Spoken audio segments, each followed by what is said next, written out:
The BlokeBusters podcast is proud to be a member of the Pod Bros Network. You can find us, as well as other fine shows such as The Guy Huddle, Language of Bromance, and Dave's Nerd Compendium at podbros.com, and on Twitter at PodBrosNetwork. Now sit back, relax, and enjoy this episode of the BlokeBusters podcast.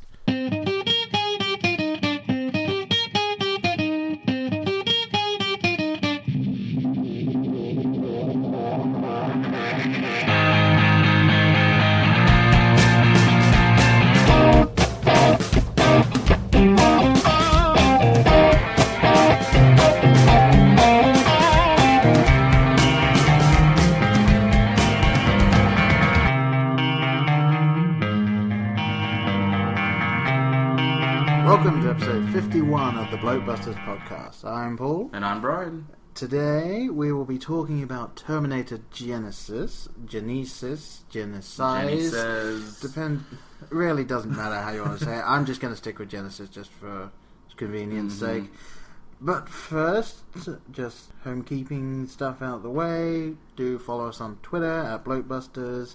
Best way to get a hold of us. Yeah, it's by far the easiest for us to communicate with all of you lovely people. And we do have a Facebook account. Yeah, it's not as active, but hey, we try and keep it going. If you put something on there, we'll see it. Yeah, .com/BlokeBusters. Email us, blokebusterpodcast@gmail.com.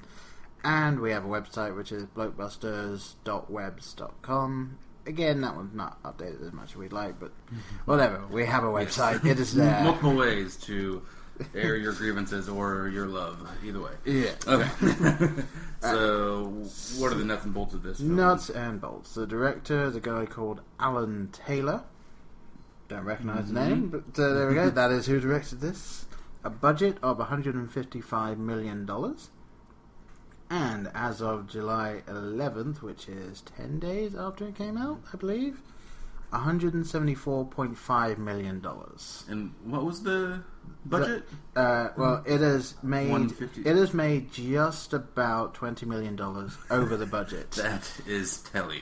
Yes. Yes. It's one of those things that if they don't make the budget back opening weekend for this sort of film, you're going to run into a little bit of bother. This could be already qualified as a flop, I think. It could, yes. Yeah. Technically it has made its budget back, and there will still be some money made off it.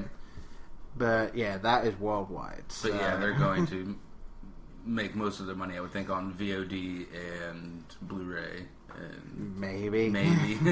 Oh, there's plenty of dumb people. I do. I think it's going to end up being most people will buy this film either because there are some people that genuinely like it, or the people that need to get the box sets that have it, or people that are willing to buy the newest box set with the newest special features that just happen to have the film. I was a completist once, and then Spider-Man 3 came out. And I said, I don't need that in my house. I think that's a good jumping off point. Yeah. All right. Who's in this movie? Who's in this film? Right. Well, first and foremost, you've obviously got the governor himself, Arnold Schwarzenegger, as the T-800 or Pops or Granddad, I believe. Yes. Whatever. The tissue ages. Okay. Well, whatever. I got behind that. Cheap. It is. It's a way of explaining, hey, he looks older, because he does. It has been, 29 years? No, 31 years since the first film came out. So, understandably so, they had to come up with something. You think Skynet would have come up or had something more reliable, though, than, non-aging tissue, if they can do all this technology. Maybe. But I don't know. Like, I know they're not supposed to be in service for that long. Yeah, I would argue that the whole point of Skynet is like, we'll just mass produce these things and the war will be over in a couple of years. Like, they're not thinking that far ahead. Okay, but then go ahead. Yes. Okay, so next I got Jason Clarke as John Connor, or, and I'm gonna spoil this right now just because the trailer did, T-3000, which I don't think I mean, Arnold Schwarzenegger's character might have said it at one point when he was describing it. I don't know if it was, yeah. Yeah, I don't recall but that. To be fair, I don't know what was said in a lot of the film. So. Yeah. And so, then Jason Clarke, and then who? Do you have the second Clarke there? I do, yes. Emilia Clarke, yes, no relation. Sarah Connor, yes, that is a relation. And, of course, Daenerys Targaryen to the rest of you. Yes. Not to me, though. I'm not against it. Horrible person. To my wife, yes. To me, no. I'm actually not allowed to watch it because my wife watches it. Well, anyway. Yes, Danny T is rocking it in there. And Jai Courtney as Kyle Reese. I don't think I know him from much else. No. Unfortunately. Yeah. I know he has been in a lot of films. Generic, young, good-looking guy. Yeah, I mean... He's Australian, so I know that he's been in some Australian films that I haven't seen. But, I hear he's good in some of those other films. But to me, it could have just been that same guy from Godzilla or just any of those people. You know, just late 20s. They needed someone roughly Kyle Reese's age to play Kyle Reese. Lee Byung-hun, I probably mispronounced that, as the T-1000. And Matt Smith, all you Doctor Who fans out there probably were excited to see him, and then he wasn't in it very much, as Skynet or the T-5000. I'm fairly certain that is never mentioned, but according to Wikipedia, he is the T-5000. I'm sure it was in the script somewhere. No, that was sure. Lots of things are in the script. Yeah. Let's move on here to. And the last one I've got written down, which was actually the only surprise for me, because he wasn't in any of the trailers, and I didn't see a cast list before this, was J.K. Simmons as Detective O'Brien. Always love him, but just he's a throwaway character. Yes, he was Ben Affleck in this film, and that's a bit of a reference stretch if anyone knows what I'm talking about here. A film called yes. I think Brian knows. But hey, we all got to pay bills, so no love lost for J.K. Simmons. No, for his involvement. I am perfectly fine with J.K. Simmons being in the film. It was one of the things that I enjoyed about the film. When I was looking for things to enjoy. Yes. When I say one of, the list is not very big. Something to hang my hat on was, at least J.K. Simmons was in it. Yeah. Alright, so where do you want to start with this then? I will say right now, later in this podcast, there will be a bit of a time travel talk by me and a lot of eye crossing by Brian. I'm just going to tune out and, I don't know, play some solitaire for 5 minutes. But yeah, I had, upon watching this film, I realised that to fully explain what my issue was with parts of this film, I had to write down the time travel elements of it, and I will tweet this out after this episode comes out. I have a full page of time travel timelines from the series, so look forward to that. So essentially, if you're not interested in hearing how that goes down, smoke them if you got them. And, it will be in the show notes, so look for exactly when it starts and exactly when it finishes for most of you, and then we can just kind of skip over it. I mean, I'm sure there's some people that would actually like to see if any of it makes sense as far as timelines go, but if you just don't give a shit like myself, you can skip that part. Yes, unfortunately for Brian, he has to listen to it because he's here. You have no choice, and my ears will be held hostage. But alright, so yes, where are we starting? Well, let's start with, I just wanted to start with the ridiculous description on a certain movie database. Oh, right. John I haven't Connor looked this up. sends Kyle Reese back in time to protect Sarah Connor, but when he arrives in 1984, nothing is as he expected it to be. Whoa, which is a complete bullshit synopsis, which I know that's not approved by the film or anything like that. That's But that is about 5 minutes of screen time in the film. Yeah. I think. Yeah, no. But I don't know where to even begin with this. Alright, well, I think what we need to do very quickly then is you were telling me beforehand you've only really seen the first two. The first, So, otherwise fully. known as the good ones. Yes, yes, the James Cameron Terminator film, and the one that knows how to make action movies. And obviously those two are the best in the franchise. And then you've got the third film, Rise of the Machines, which I'll get a little bit into a little later.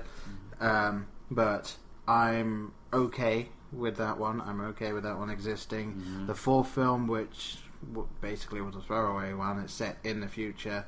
Nothing different happens at the end as a result of the events of the film. So it's just, I think it was just a film of, we want to see the war at this point. I think that's all it was there for. And then you got this one. From purely a time travel / action / all that thing, I think this one falls kind of in the middle of those last three. There's no kind of about it. Yeah.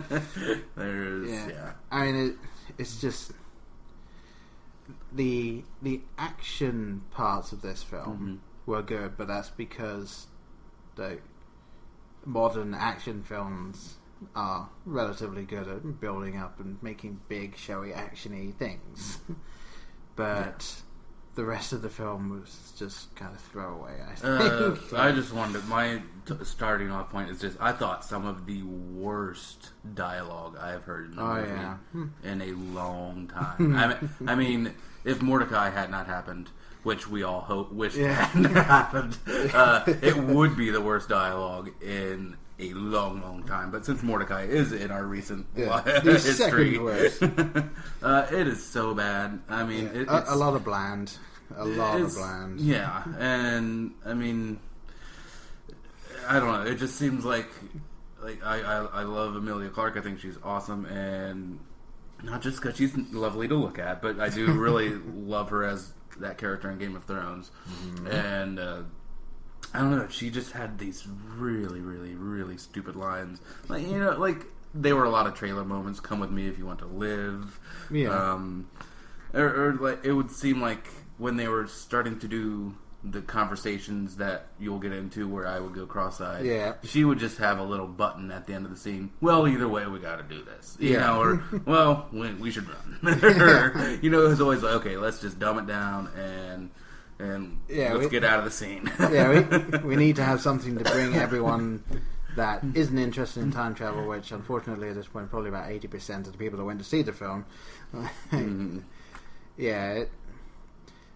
don't know.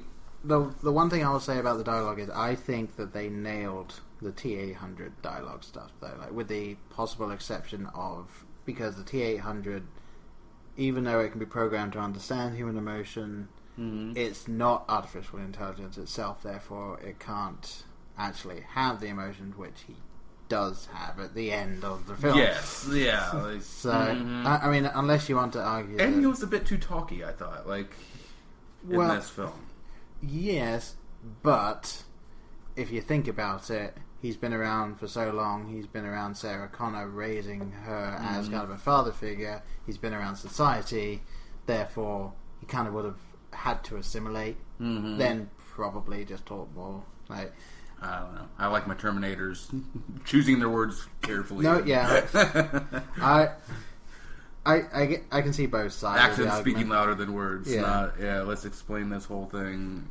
I do, straight accent. but I do think that his character probably has the best dialogue, just because the rest of the dialogue wasn't very good. The not as horrible dialogue. Not the best. Yeah. The least horrible. Now I have to say, so 1984. And they made it very clear it was 1984. Oh, look, a mohawk. Yeah. Ooh, look. Yeah, that was stupid. I mean, they did a very good job at recreating the scene when the first Terminator. But you can watch those movies. I don't need to see. No, but how old is Sarah Connor supposed to be in 1984 in that first film? Would you say mid-20s? I would say maybe like 20. I would say young. Yeah, I would say mid-20s at the most. Because I'm trying to remember Linda Hamilton in that film. Like, I was definitely older than 20, maybe mid-20s, like something like that. How old would you say Emilia Clarke looked in this film? Because I got a, like, 17-year-old vibe. I would say, like, 20 at the top. Yeah, very young. I mean, I know she's actually, I don't know, I should probably look up her age, but I know she's around that age. She's fairly young. No, yeah, I don't...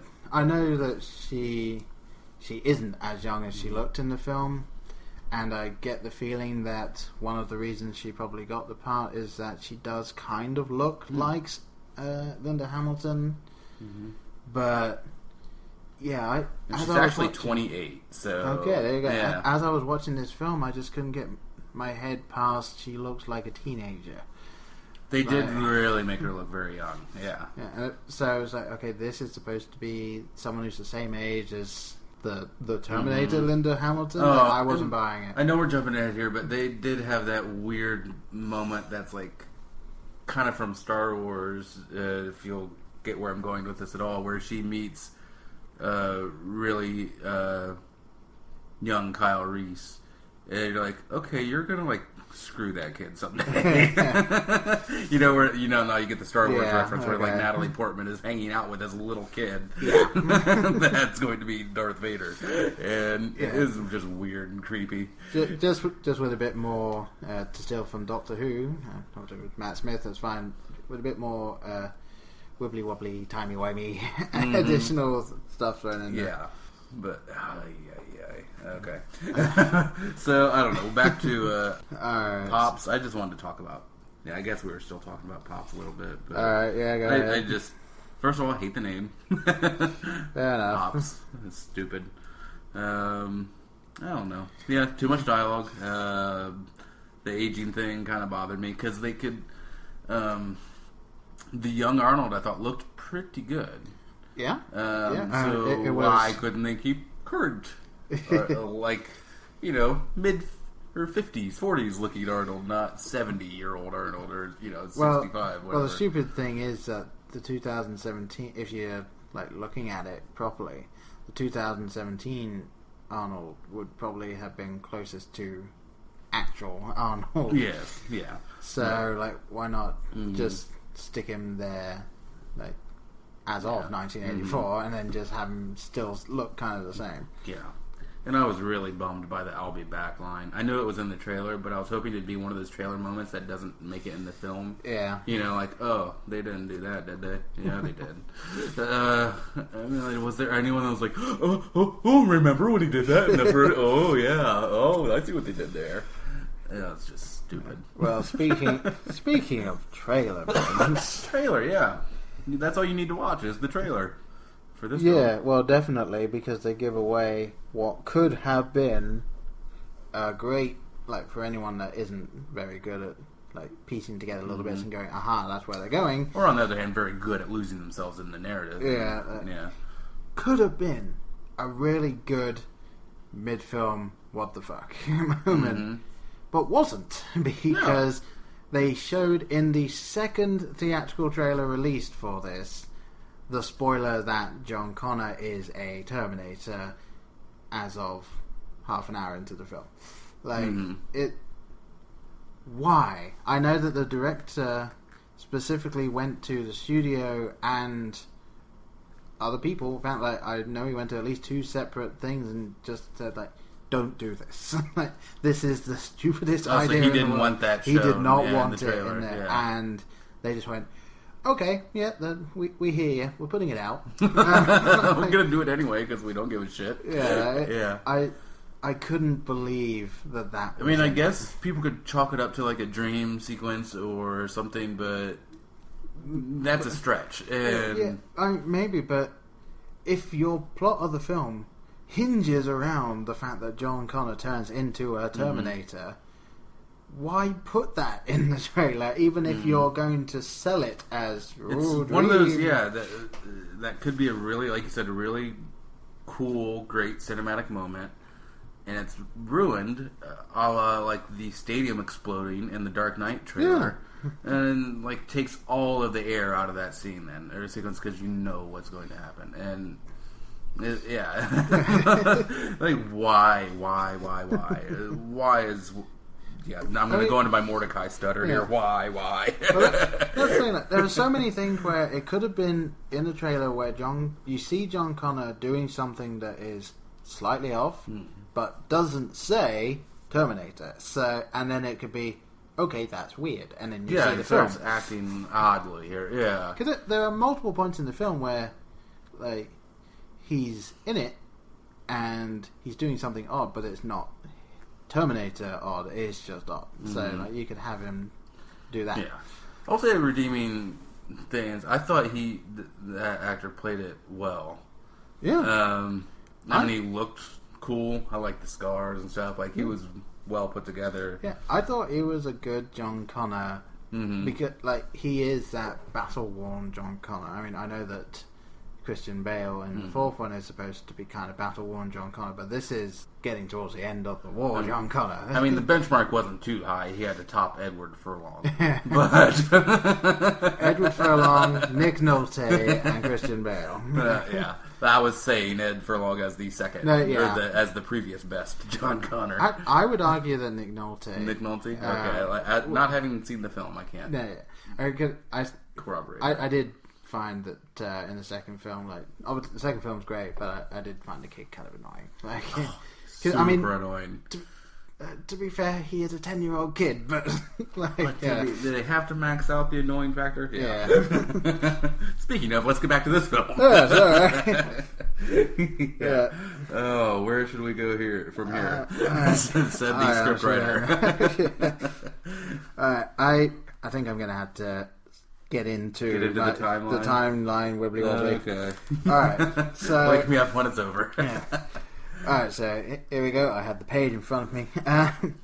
So I will very quickly go over the first 4 films because the timeline from those films are okay. Like, they make sense. They follow.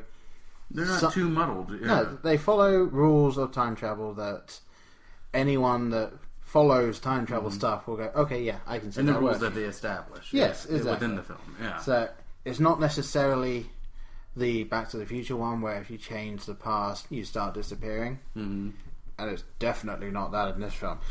No. Which I'll get into. But so the first one, let's say you have the original timeline. John Connor is born at some point, like, not to Kyle Reese. There is just a John Connor. Judgment Day happens. John Connor exists. The Terminators then send one back to 1984 to kill Sarah Connor. And then he sends Kyle Reese back. This creates a second timeline, which is slightly different from the first one, but the only difference is now Kyle Reese is his dad, because they stop the Terminator. And that's the end of Terminator 1. Is the second timeline. Judgment Day is still going to happen, blah, blah, blah. Terminator 2. You have that's happened, and then because it didn't work, and because of that now timeline, they send a T-1000 back. And so John Connor then sends... To kill John Connor kid himself. Yeah, not the mom. And so John Connor then sends a T-800 back. Now, the only way these work is if they find out that this is going to happen, and then in response to them finding out, they send it, rather than in response to the thing being sent back, because that's when you get into timeline breaking. So... And my brain breaking. Yes, exactly. So this, because I'm surprisingly with you so far. Okay, so this is you. Now the third actual timeline in these films. In the second film, because both the T-1000 and T-800 are there, they solved that in inverted commas, no Judgment Day at the end of Terminator 2, right? Now Terminator 3 starts with that exact same timeline. Because it turns out that Judgment Day has just been moved forward rather than happening in 1997, it's now in whenever it was, 2000 something. Okay. So you started off, the third timeline now has Judgment Day later, and they then send the TX back to kill off John Connor. They can find him, but his sergeants. And so that creates this fourth one, and then of course the T-800 comes back again, and so that's the fourth line. Judgment Day does happen. So that's the first 3, and the fourth film, it's basically the exact same timeline, but I think I don't know if they went with Judgment Day happened in 1997 or if Judgment Day happened as a result of the third film. So I couldn't double check that before I wrote this down. So it's either timeline from Terminator 3 or the timeline from Terminator 2. One of those two. But nothing changes to the timeline. There is no Terminators going back. There's no, it's straightforward. Yeah, nothing's changed. And then you get to this film. Where they just say, fuck it. Yes. Okay. So, fuck it all. Basically, we're assuming here that this is a timeline. They actually state Judgment Day happened in 1997, which means that the third and the fourth film didn't happen. Mm-hmm. Yeah, they're rewriting the canon. So already difference there. Mm-hmm. And there is no evidence of them having sent a Terminator back to kill John, only to kill Sarah, which means that only the first film has happened. And so, Judgment Day has happened in 1997, and then they're sending... So Terminator 2 actually hasn't happened, definitely, because of that. Because they didn't stop Judgment Day, and it's not further back. So only Terminator 1 has happened, which kind of breaks something a little later, but there we go. So then they find out that Skynet is sending the original T-800 back to kill Sarah Connor, and so they send Kyle Reese back. So that happens. Kyle Reese arrives in 1984 in a timeline that is different. That makes no sense. It absolutely makes no sense. Now, you can argue that you can send someone from the past into a future that will be different, because things can alter and you'll arrive in a different future than you left. But it's not possible to go from one future into a past that doesn't happen. That is different from your past. Any laws of time travel that I can think of means that doesn't work. Not on any level. Yeah. So, and that was my issue from the original trailer.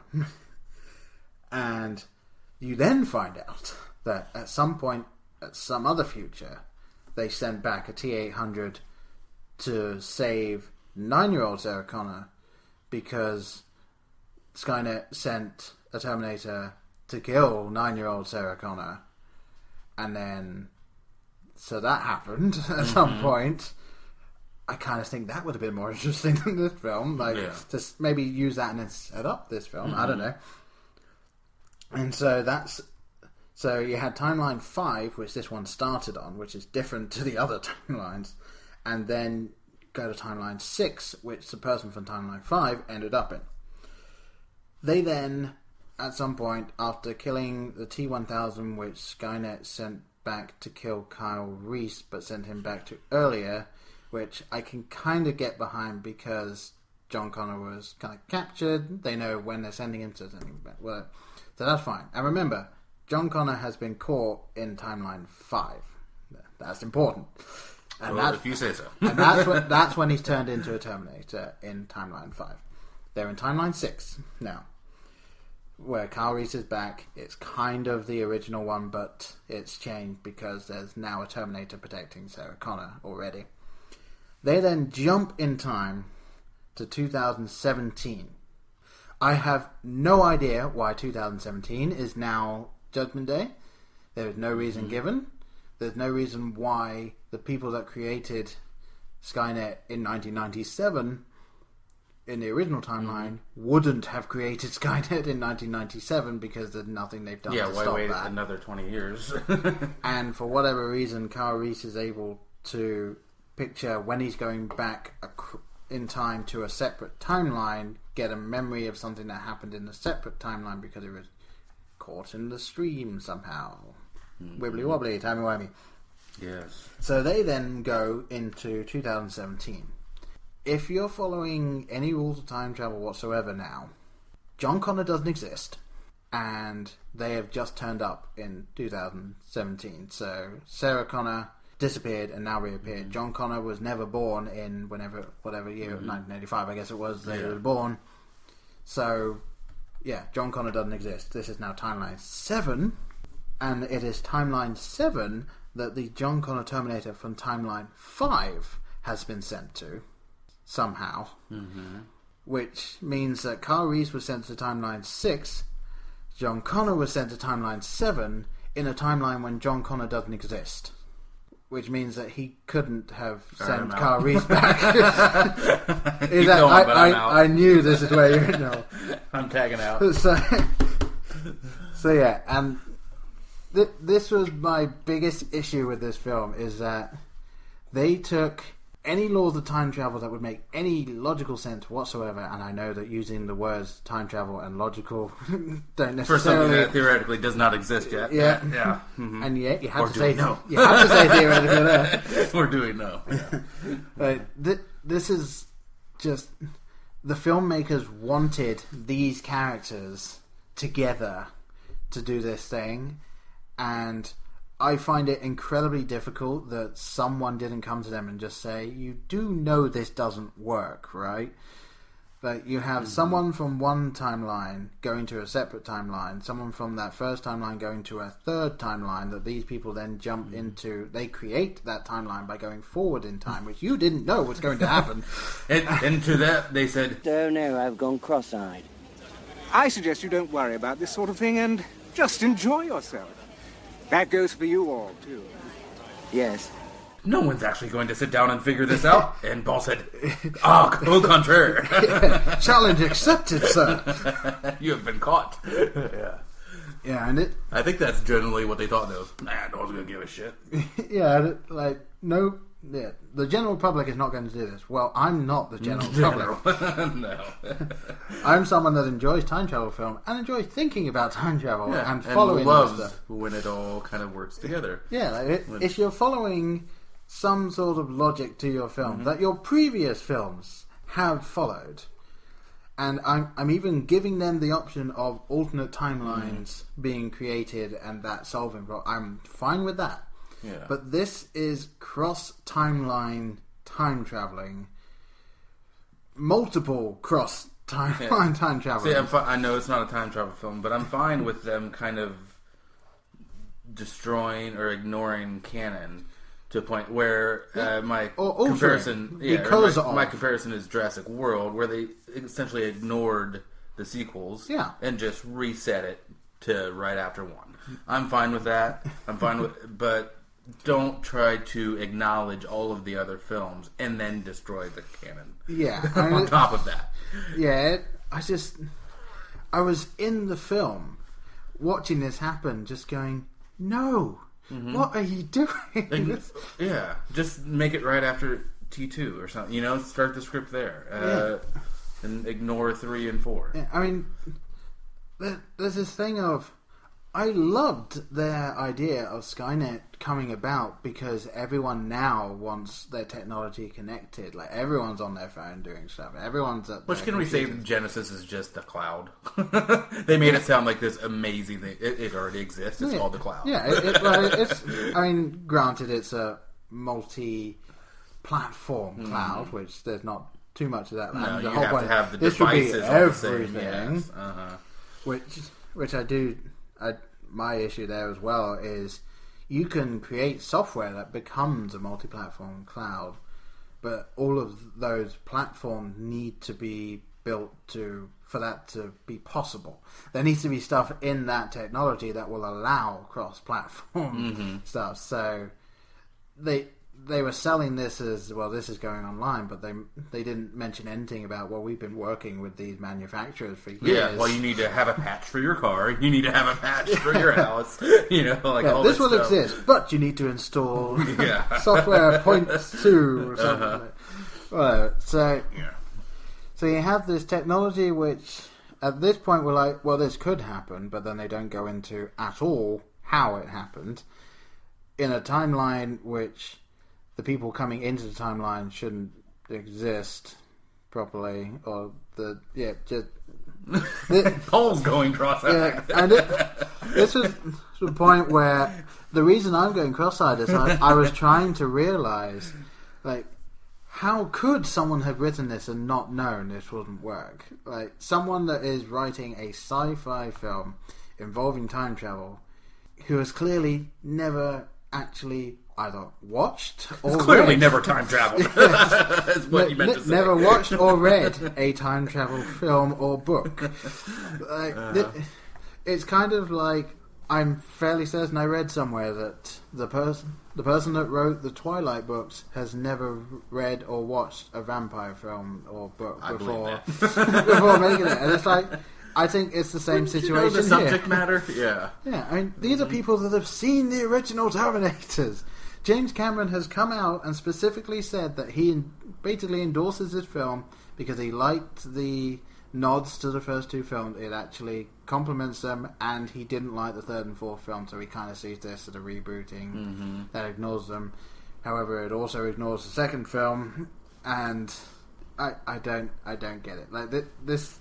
My page I'm looking at right now. James Cameron has lost his mind, though, too. He's been in Hollywood too long.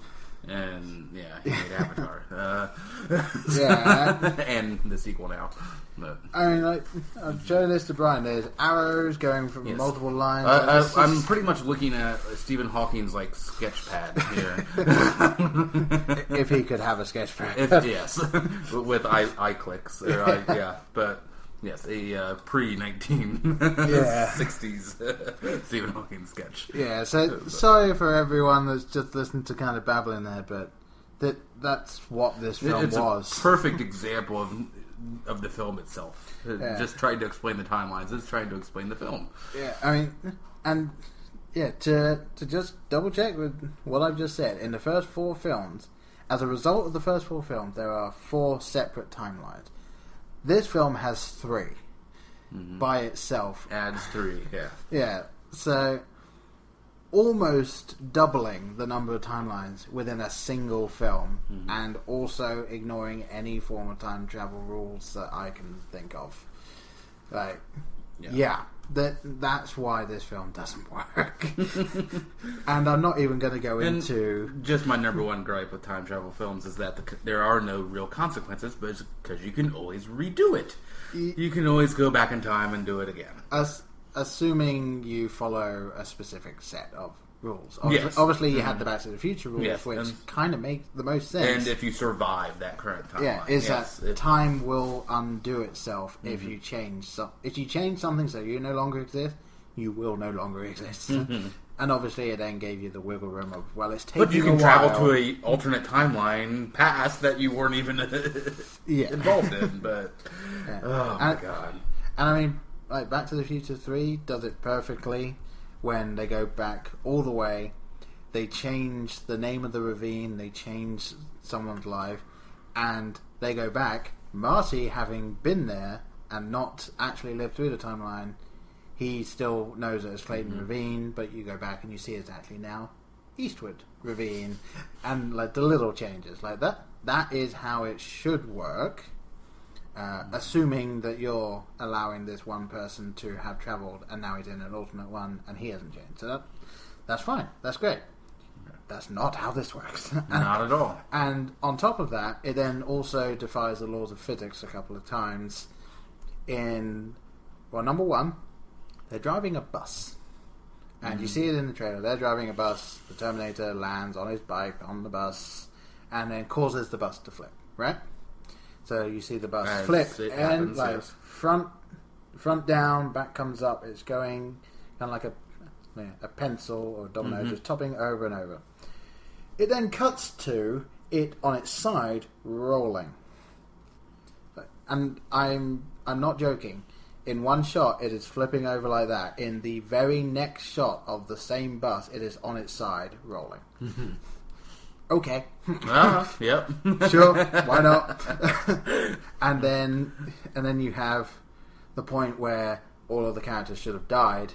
They get in the helicopter. They go off the end of the building.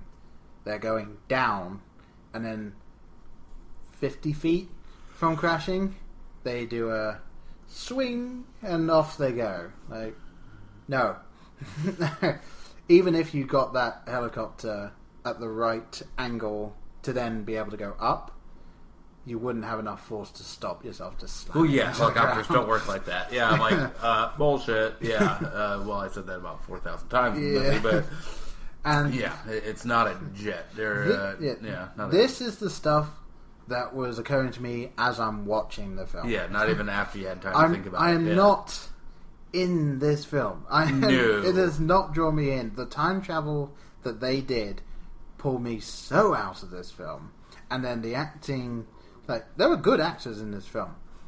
But the acting was not great. But you only, when you have a pile of drivel to deliver, you can only do so much with it. Yeah. I mean, the best dialogue was Arnold Schwarzenegger doing deadpan as Terminator.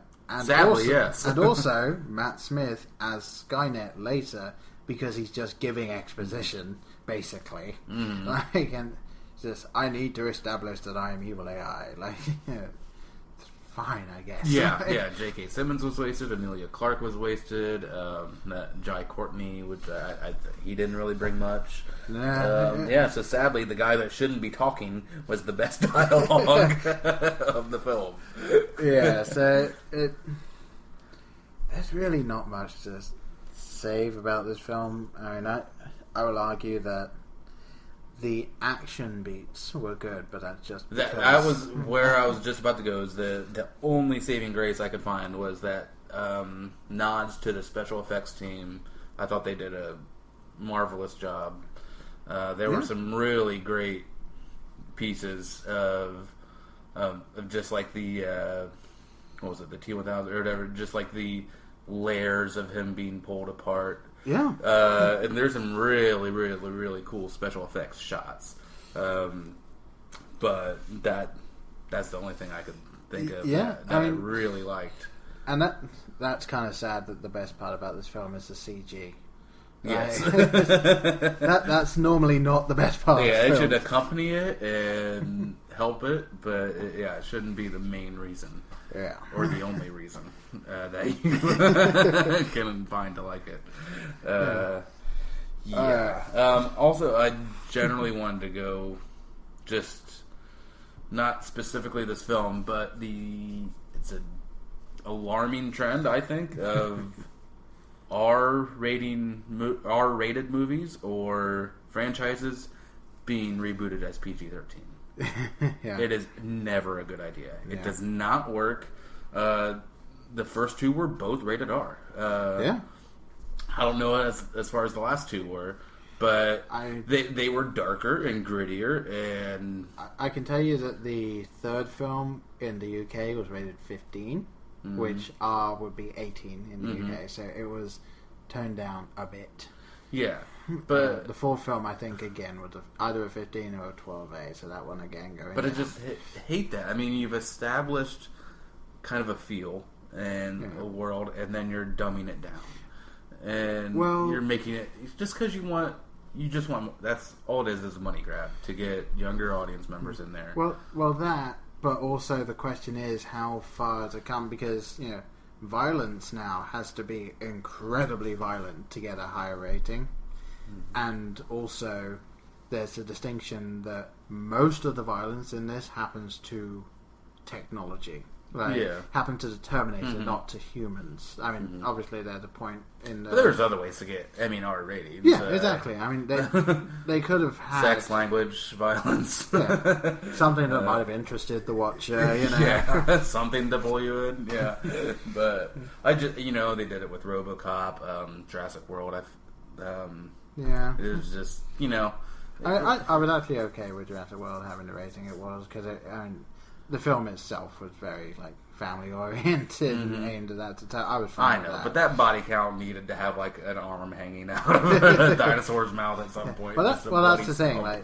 Is there any blood? Period in this film? I don't think there was. So I don't know. I mean, maybe a paper cut that I forgot about. That's the thing. I mean, they clearly.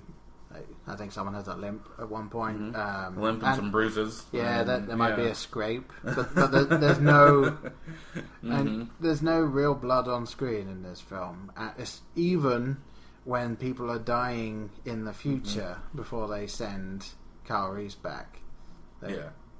Okay. Well, I mean, and maybe it's not just the rating, but it was the overall feel of watching T2 Judgment Day and that sequence of the moped and the semi-trailer and just the anxiety I felt and stuff, and like, the stakes are really high, and I never felt that once, not even close to it. Was I that excited to see any of these Terminators? I mean, they were meh. And the best Terminator v Terminated bit is when you saw the T-800 go against the T-800, and that's just because it was just a fight scene between two Terminators, like, and it was the original Terminator against Arnold Schwarzenegger as the Terminator, so that's nostalgia right there, and that's what they were clearly going for. Yeah. So, yeah. I don't know. Yeah. Just before we get to ratings, then, I've only had a couple of people get to us about this film, but I will say, do go listen to the War Machine vs. Warhorse review they did, because they talk about this film, kind of reviewing it. They also do Terminator 3 versus Terminator 4, so that they're comparing those while talking about this film, and it's kind of fun to hear that. So I've got Michael, which is at the Halfrican81. He said, it took me back to what I enjoyed about the first two as a kid with more time travel. So I think he was very nostalgia driven here during there. And I can see that. I can see the nostalgia pulling you in. It wasn't enough for me. No. Way too many mistakes to be overridden by nostalgia. I got at AB Film Review. They're awesome. They're kind of cool guys there. They said, we haven't seen it yet and may not.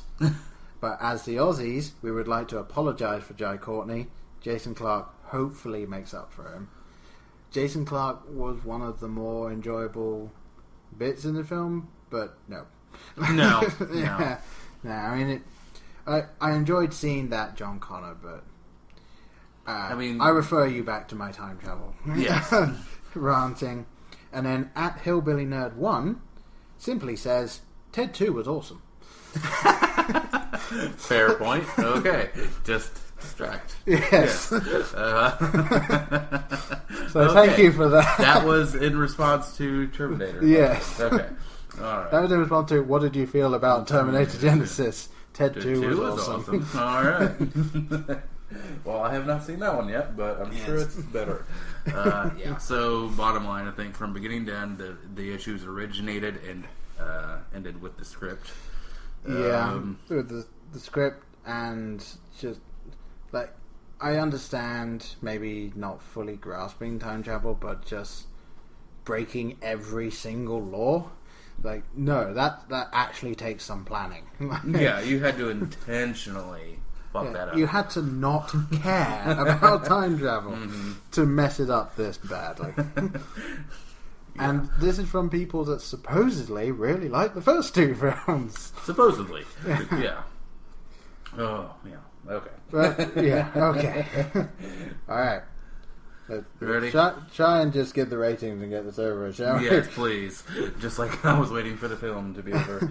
Alright, how about you go first? I will go first. I am going to make it short and sweet. Only saving grace, I said, was the special effects. A little bit of John Connor and a little bit of kind of amusing dialogue from Arnold. That being said, I feel comfortable at a -6.5 on this. I was waiting, going with like a -6. I think that's too nice. -6.5. It was just uncomprehendingly stupid. Which I may have said for Mordecai, but like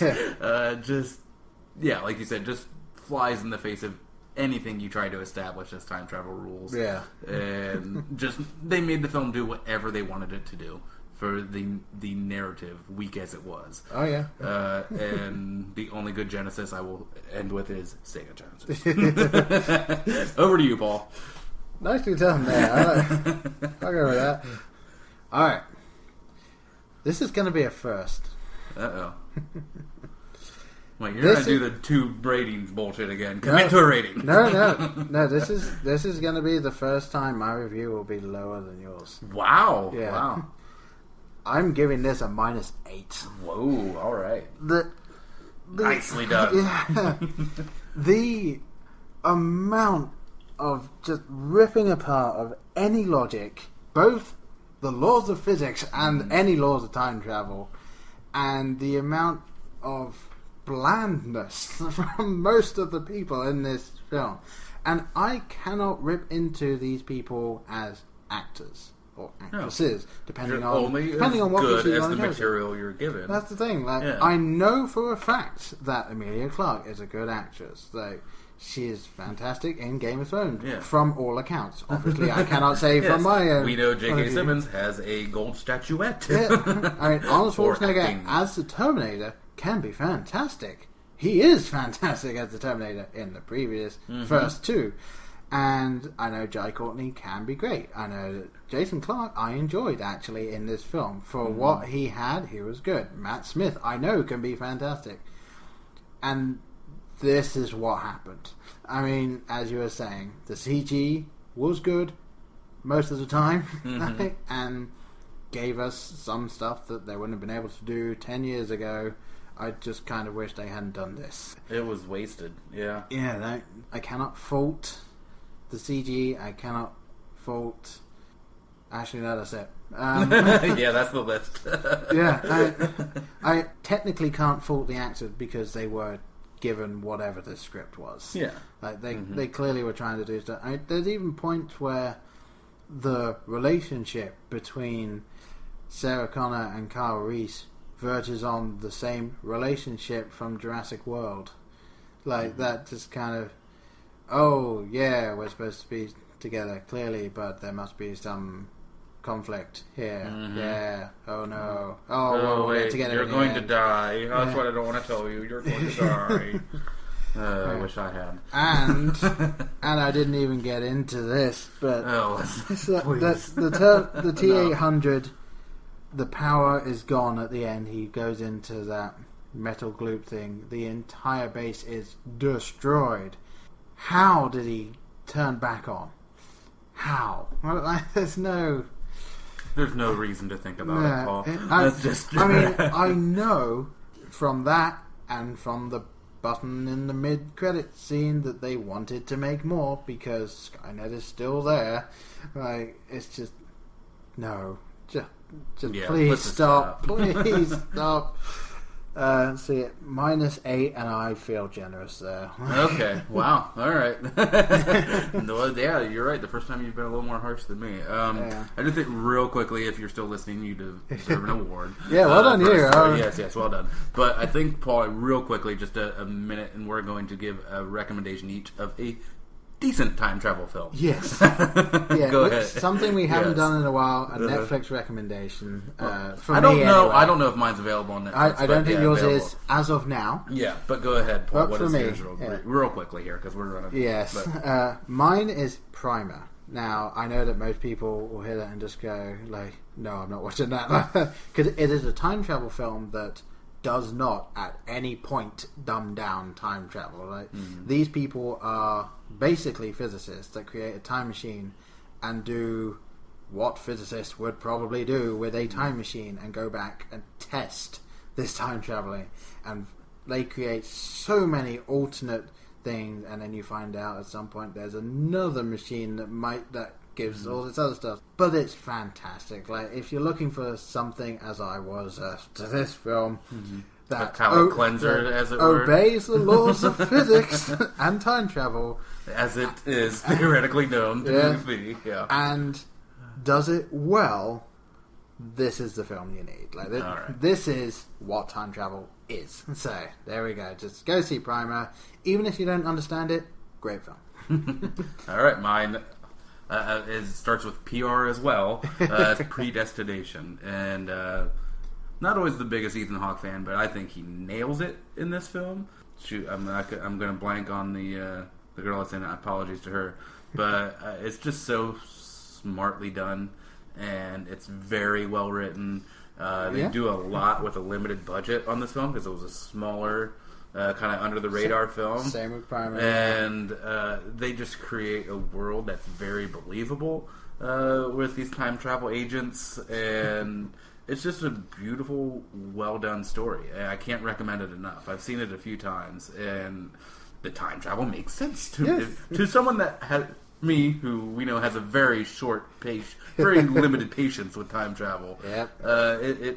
It made sense to me, and I could follow it nicely. And there are a lot of lines of dialogue that they don't bother to explain, which I like. Yeah. Like, no, this is just this word, and I'm not going to explain what this word means, but it's part of the world we live in. And yeah, it's just which is fine. Yeah, that's great, because treat your audience with respect, and yeah, we'll go along with it if it's a well-written story, which obviously what we saw wasn't. And then, of course, excuse me.